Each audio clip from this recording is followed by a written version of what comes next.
Sir एक example मैं अक्सर लोगों के साथ पेशेंट के साथ शेयर करता हूँ। अ, एक स्टीव जॉब्स हैं और एक बिल क्लिंटन है।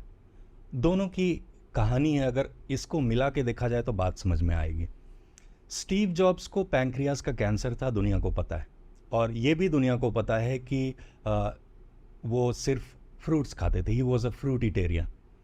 तो दरअसल हुआ यूं कि जब स्टीव जॉब्स इंडिया आए थे तो यहाँ पे आके उनको नेचुरल थेरेपी के बारे में, नेचुरल हीलिंग के बारे में जब बात पता चली, देन ही decided to go for completely fruit diet.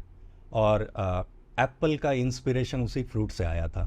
तो दुनिया को उनके बारे में, उनकी लाइफ हिस्ट्री पता है, उन्होंने अपनी ऑटोबायोग्राफी भी लिखी थी, तो उतना ही दुनिया को पता है। लेकिन जो नहीं पता है वो ये है कि एक दिन स्टीव जॉब्स की वाइफ ने उनकी डायरी पढ़ी और तब तक उनकी वाइफ को नहीं पता था कि इनको पैंक्रियास का कैंसर है। तो जैसे ही उनको पता चला कि इसको तो पैंक्रियाटिक कैंसर है, तो फिर इतना बड़ा आदमी, पूरी दुनिया से ऑन्कोलॉजिस्ट सब मतलब आने लगे, इलाज शुरू हुआ।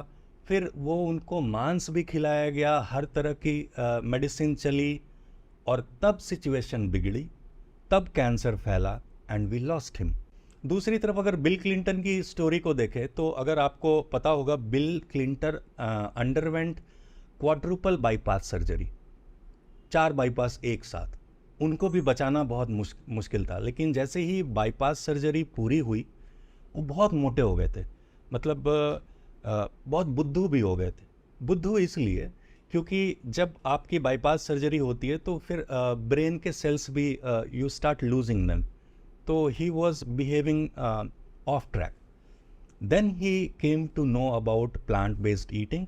He switched to completely plant-based food, or once a week he ate little fish, but very little. Uh, थोड़ा सा प्रोटीन, एक्स्ट्रा प्रोटीन लेते थे, लेकिन completely plant-based diet. और अगर अभी आप देखेंगे तो वो 40-50 साल का इंसान जैसा होता है वैसे दिखेंगे। He reversed his overall health, restored his health, और अब भी हमारे साथ है। उनका सिचुएशन जो था वो आगे और ख़राब होने के बजाय वो ठीक हो गया, वो बिल्कुल ठीक हो गया because of plant based eating. और दूसरी तरफ we have lost Steve Jobs, which is the reality. So ये दोनों केसेस का अंडरलाइंग फंडामेंटल क्या है? जो आपने कहा बिल क्लिंटन और स्टीव जॉब्स का, जैसे आपने स्टोरी बताया, इसके पीछे का अंडरलाइंग फंडामेंटल प्रिंसिपल क्या है? सर हमको शुरुआत यहाँ से करनी होगी। सबसे पहले इस बात को समझना होगा कि medicines are poison to our body. अगर आप डिक्शनरी मीनिंग देखेंगे फार्मा का, तो फार्मा का डिक्शनरी मीनिंग एक होता है पॉइजन। आप चेक कर सकते हैं, गूगल कर सकते हैं। That means pharmacy is your poisoner. तो ये पॉइजन क्यों है हमारे शरीर के लिए? क्योंकि ये प्रोसेस्ड है, केमिकल फॉर्म में लैब में बनाया गया है, और शरीर इसको आइडेंटिफाई नहीं करता। अगर मान लीजिए एक एप्पल है, तो ह्यूमन एनाटॉमी को अगर देखा जाए, नेचर के इवोल्यूशन को देखा जाए, तो नट एंड बोल्ट की तरह है एप्पल और ह्यूमन का बॉडी। हमारा शरीर सनातन से 100-200 जनरेशन से एप्पल को पहचानता है, पूरे एप्पल को। फिर आप उसको एप्पल साइडर विनेगर कर देंगे तो पूरी तरह से प्रोसेस नहीं कर पाएगा। तो कोई भी मेडिसिन आप लेते हैं तो वो हमारे शरीर के लिए जहर है।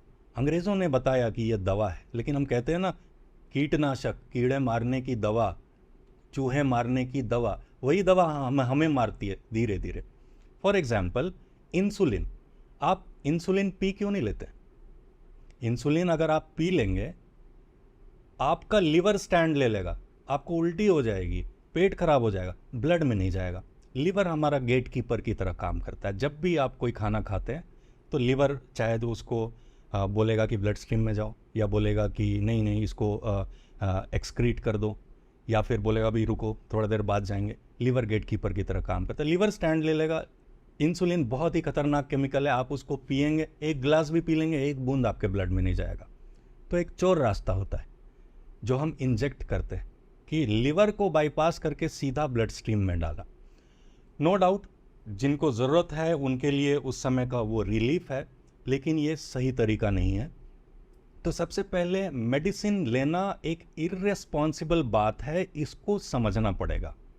जब आप मेडिसिन से बाहर निकलेंगे तभी आप फूड एज मेडिसिन की प्रैक्टिस अपने ऊपर कर पाएंगे और एक्सपीरियंस कर पाएंगे।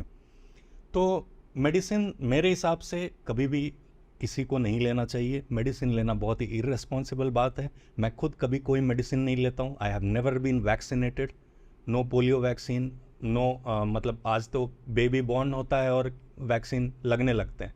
मुझे कोई भी vaccine, I am untouched by any vaccines, no corona, no nonsense, no vaccines.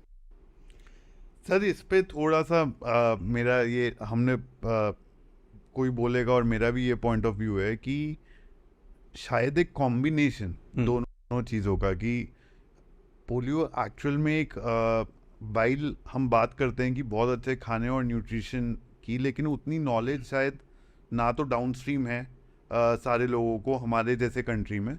दूसरा, हमारे कंट्री में एक अच्छा न्यूट्रिशन मेंटेन करने के लिए भी बेसिक अवेलेबिलिटी नहीं है। जैसे अगर आप डाइट में बोलते हैं कि भाई fruit diet low, fruit is a luxury for a lot of people, polio vaccine is not a luxury for a lot of people.